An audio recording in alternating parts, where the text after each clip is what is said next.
Right. So இப்போது ஜென்ரலாக HTML take எப்படி இருக்கும் அப்படிங்கிறத பார்த்தோம். ரெண்டாவது என்ன பார்த்துருக்கோம், HTML அப்படின்னாவே அதில் நிறைய டேக் இருக்க போகுது. அந்த ஒவ்வொரு டேகும் என்ன பண்ணுது அப்படிங்கிறத பற்றி நம்ம தெரிஞ்சுக்கணும். அப்படி தான் பார்த்தோம் இல்லைங்களா? ஸோ இதில் என்ன பண்ண போகிறோம் அப்படின்னா, இப்போ நம்ம என்னென்ன டேக் இருக்குன்றத சில டேகை வந்து நம்ம பார்க்க போகிறோம். ஸோ இப்போ நம்மளுடைய டாக்குமெண்ட்டை மறுபடியும் ஒரு முறை லுக்கப் விடலாம். இதில் பாருங்கள், ஒரு HTML டாக்குமெண்ட் அப்படின்னா என்டையர் கண்டென்ட்டையும் HTML அப்படிங்கிற ஓப்பனிங் அண்ட் க்ளோசிங் டேக்குள்ளார நம்ம அடக்கணும். இந்த என்டையர் HTML கண்டென்ட்டும் ரெண்டு செக்ஷனாக பிரிச்சிருக்கோம். ஒரு செக்ஷன் என்னன்னா ஹெட் செக்ஷன், இன்னொன்று பாடி section.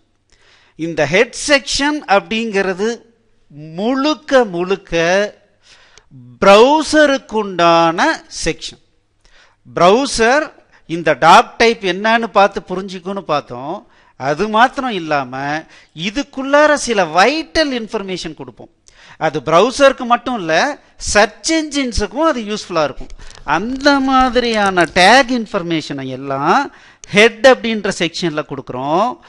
Actual content, actual presentation content, டாக்குமெண்ட்டினுடைய டெக்ஸ்ட் எல்லாமே பாடியில் கொடுக்குறோம். அதனால தான் இங்கே பாருங்கள், நான் பாடின்ற டெக்ஸ்டுக்குள்ளார கொடுக்கறது மட்டும்தான் என்னுடைய இது வந்து டாக்குமெண்ட் ஏரியா. இந்த டாக்குமெண்ட் ஏரியாவில் டிஸ்பிளே ஆகுது. சரிங்களா? மற்றதெல்லாம் எங்கே டிஸ்பிளே ஆகுது? எதுவுமே டிஸ்பிளே ஆகலை எக்ஸப்ட் திஸ் டைட்டில். ஸோ இதில் இப்போ பாருங்க, ஸோ இப்போ ஹெட் அப்படிங்கிற டேக் எதுக்குன்னு தெரியுது. ஸோ ஹெட்டுங்கிற டேகுக்குள்ளார ப்ரௌசர் அண்ட் சர்ச் என்ஜினுக்கு தேவையான இன்ஃபர்மேஷன் எல்லாம் ப்ரொவைட் பண்ணுறது தான் இந்த ஹெட்டுனுடைய ஒர்க். வேலை முடிஞ்சு போச்சு. அதை தவிர வேறு எதுவுமே அதில் படிக்கிறதுக்கு ஒன்றுமே இல்லை, விட்டுறலாம். அதுக்கு அடுத்தது பாருங்கள், டைட்டில். இப்போ நான் 100 டாக்குமெண்ட் ரெடி பண்ணியிருக்கேன், நான் வியூ பண்ணுறேன், பட் அது கண்டென்ட் மட்டும்தான் தெரியுது. எப்படி என்னால் வந்து செக்ரிகேட் பண்ணி பார்க்க முடியும் இது என்ன பேஜ், இது என்ன பேஜுன்னு? ஏன்னா கிரியேட் பண்ணும்போது இருக்கிற இன்ட்ரெஸ்ட்டு போக போக எனக்கு மறந்து போயிடும். அப்போது எனக்கு இந்த டாக்குமெண்ட்டை பார்த்த உடனே இது இந்த டாக்குமெண்ட்டு தான் தெரியணும். எந்த ஒரு புக்கை எடுத்தாலும் முதல்ல பேரை எழுதி இந்த புக்கு தான், இந்த நோட்டு தான் அப்படின்னு நம்ம எழுதி வச்சுக்கிறோம் இல்லைங்களா? அந்த மாதிரி ஒவ்வொரு பேஜுக்கும் ஒரு டைட்டில் கொடுக்குறோம். எதுக்காக? அந்த பேஜை ஈஸியாக ஐடென்டிஃபை பண்ணுறதுக்காக. சர்ச் என்ஜினும் அதே மாதிரி அந்த டைட்டிலை வச்சு ஈஸியாக நம்மளுடைய டாக்குமெண்ட்டை ஐடென்டிஃபை பண்ணோம். எதுக்காகனா, யாராவது ஒரு கீவேர்டு டைப் அடித்தாங்கன்னா இந்த டைட்டிலும் அதுவும் மேட்ச் ஆனிச்சுனாவே நம்மளுடைய டாக்குமெண்ட்டுக்குள்ளார கொண்டு வருவான்.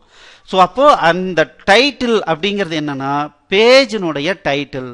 ஸோ அதனால தான் இந்த டைட்டிலுக்குள்ளார என்ன கண்டென்ட் கொடுத்துருக்கோமோ அது இந்த இடத்துல டிஸ்பிளே ஆகுது. இது பேஜ் டைட்டில். அதை தான் நம்ம டைட்டில் டேக்குள்ளார கொடுத்துருக்கோம். இது ஒன்றுமே இல்லை. HTMLங்கிறது என்ன தெரியுங்களா? ஒரு பெரிய ராக்கெட் சயின்ஸ்லாம் கிடையாது.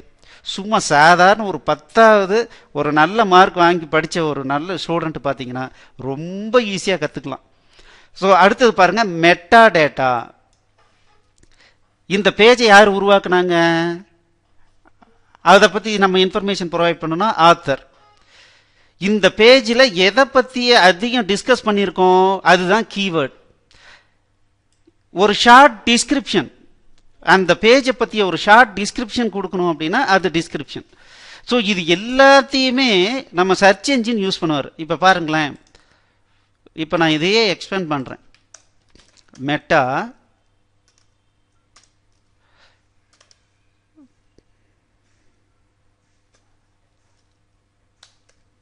content, name, content.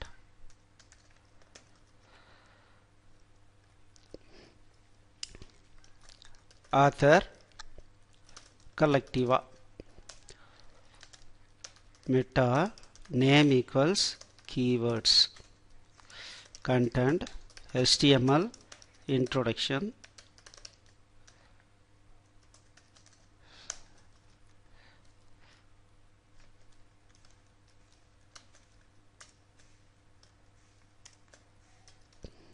Okay, meta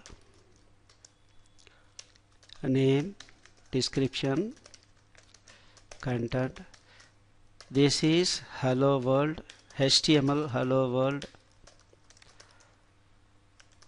document. அவ்வளோதான்.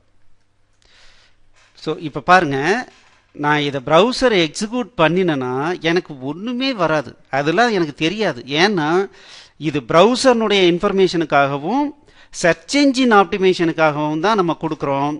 இதை வேணும்னா இப்போ பாருங்கள், இங்கே ரைட் கிளிக் அடித்து வியூ பேஜ் சோர்ஸில் போனீங்கன்னா இது இருக்கும். பட் இதை யூசர் இதை பார்த்து ஒன்றும் பண்ண போகிறதில்ல. இந்த பேஜுக்கு ஆளுங்களை கொண்டு வர்றதுக்காக சர்ச் என்ஜின்ஸ் அந்த டேட்டாவை யூஸ் பண்ணிக்கும். ஃப்யூச்சரில் நமக்கே இது என்ன பேஜுன்னு தெரியல அப்படின்னா அதில் ரைட் கிளிக் அடித்து பேஜ் சோர்ஸ் பார்த்தோம்னா அதனுடைய டீட்டெயிலை நம்மளே தெரிஞ்சுக்கிறதுக்கு யூஸ் ஆகும். அதுதான் இந்த மெட்டா டேட்டா அப்படின்னு சொல்லுவோம். அடுத்தது ஸ்கிரிப்ட். ஸோ மற்ற இதில் மாதிரியே இந்த HTML டாக்குமெண்ட்லேயும் நான் ப்ரோக்ராமிங் பண்ண முடியும். ஸோ அந்த மாதிரி ப்ரோக்ராமிங் பண்ணணும்னா ஸ்கிரிப்டுன்னு போட்டுட்டு அதுக்குள்ளார நான் கோடிங் எழுத முடியும். அது ஸ்கிரிப்டு. அதே மாதிரி நான் ஸ்டைல் மாற்றிக்க முடியும். ஸோ இப்போ பார்த்தீங்கன்னா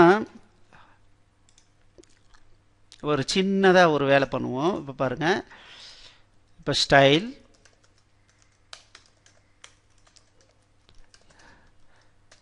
இதுக்குள்ளார எந்த டேகை வேணாலும் நான் கொடுத்துட்டு ஹெட்டோ இல்லை பாடியோ இல்லை போல்டோ எது வேணாலும் கொடுத்துட்டு அதுக்கு நான் வந்து ஸ்டைல் டிஃபைன் பண்ண முடியும். சரி, பேக்ரவுண்ட் கலர் நான் என்ன சொல்கிறேன், கிரே. இந்த மாதிரி என்னால் கொடுக்க முடியும். இப்போது இதை ரெஃப்ரெஷ் பண்ணுறேன் பாருங்கள். ஸோ இது வந்து ஸ்டைலிங் அப்படின்னு சொல்கிறோம், டாக்குமெண்ட்னுடைய ஸ்டைலிங். ஸோ இந்த டாக்குமெண்ட்னுடைய ஸ்டைலிங்காக நமக்கு இந்த ஸ்டைல் யூஸ் ஆகுது. இந்த ஸ்கிரிப்டை பற்றி நம்ம கோடிங் வரும்போது நான் உங்களுக்கு சொல்லி கொடுக்குறேன். ஸோ அது வந்து ஸ்கிரிப்ட். லிங்க் அப்படிங்கிறது என்ன அப்படின்னா இந்த ஸ்கிரிப்ட் அண்ட் ஸ்டைல் இதை வந்து இந்த டாக்குமெண்ட்லேயே ரைட் பண்ணுன்ற அவசியம் கிடையாது. எனக்கு வந்து இந்த ஸ்டைல் வந்து இதே ஸ்டைலில் எனக்கு எல்லா பேஜுக்கும் வரணும் அப்படிங்கும்போது ஒவ்வொரு பேஜிலையும் இதே மாதிரி போய் ரைட் பண்ணுறதுக்கு பதிலாக நான் இந்த ஸ்டைலாக ஒரு ஃபைலை வந்து இந்த ஸ்டைல் ஃபைல்னு ஒரு CSS ஃபைல்னு சொல்லுவாங்க, அதில் கொண்டு போய் இன்ஃபர்மேஷனை ரைட் பண்ணிவிட்டு நான் இங்கே லிங்க்கு கொடுத்துக்க முடியும். அதே மாதிரி ஒரு காமனான ஒரு ஃபைலில் என்னுடைய தேவையான கோடிங்லாம் போட்டுட்டு அதை இந்த பேஜ் கூட லிங்க் பண்ணிக்க முடியும். அந்த மாதிரியான டைப்னால நம்ம லிங்க் யூஸ் பண்ணலாம். ஸோ இது ப்ராக்டிக்கலாக எக்ஸாம்பிள் வரும்போது நம்ம பார்த்துக்கலாம். அதே மாதிரி பேஸ். இந்த பேஸ் அப்படிங்கிறது என்னன்னா ஒரு URL. ஸோ நான் என்ன அப்படின்னா நான் இது வந்து லிங்க் வரும்போது நம்ம தெரிஞ்சுக்குவோம். ஹைப்பர் டெக்ஸ்ட் ஆங்கர் அப்படின்னு சொல்லுவோம். அந்த லிங்க் அப்படின்னு சொல்லிட்டு வரும்.